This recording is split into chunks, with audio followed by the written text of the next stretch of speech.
সুনিতা উইলিয়ামসকে পৃথিবীতে ফেরাতে বিশ্বে আশা জাগাচ্ছে নাসা। স্পেস এক্সের যৌথ মিশন স্পেস স্টেশনে মহাকাশযানের ডকিং সফল হয়েছে বলে যে খবর পাওয়া যাচ্ছে। ভারতীয় সময় সকাল 9:31-এ ডকিং সফল হয়েছে এবং যেমনটা আগেই জানানো হয়েছিল যদি সব ঠিক থাকে তাহলে বুধবার পৃথিবীতে ফিরবেন সুনিতা উইলিয়ামসরা। অয়ন ঘোষাল আরো বিস্তারিত জানাবেন। অয়ন, ঠিক কি জানতে পারা যাচ্ছে? ডকিং সফল হয়েছে বলে এখনো পর্যন্ত যে খবর, আর কি তথ্য রয়েছে অয়ন? একেবারেই তাই। মহাকাশ বিজ্ঞানীরা জানাচ্ছেন যে এই ফিরিয়ে আনার যে প্রক্রিয়া তাদের সব থেকে জটিল এবং কঠিন প্রক্রিয়া ছিল ডকিং। এই ডকিং প্রক্রিয়া ব্যর্থ হওয়ার জন্যই সুনিতা উইলিয়ামের এই সপ্তাহেরই প্রথম দিকে পৃথিবীতে ফেরা নিয়ে একটা অনিশ্চয়তা তৈরি হয়েছিল এবং সেই কারণেই স্পেস এক্স অর্থাৎ ইলন মাস্কের সংস্থা তারা নতুন করে ক্রিউ 10 নামে একটি মহাকাশযান পাঠায়।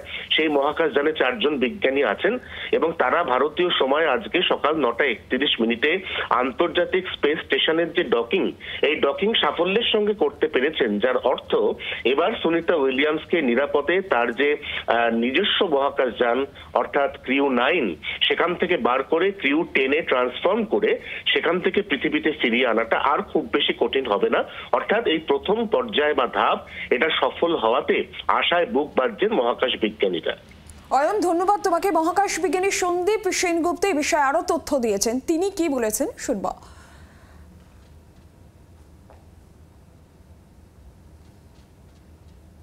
ক্রু 9-এ 4 জনকে নিয়ে যাওয়ার কথা ছিল, কিন্তু নিয়ে গেছে 2 জনকে, কারণ বাকি 2টো সিট খালি রেখেছে, যে দুটোতে সুনিতা উইলিয়ামস এবং বুচ উইলমোর যেন ফিরে আসতে পারে।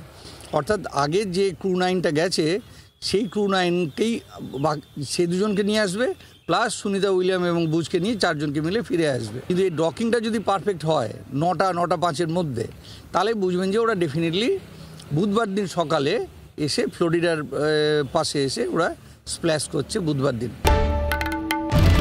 বাংলার আওয়াজ, বাঙালির আবেগ, জি 24 ঘন্টা।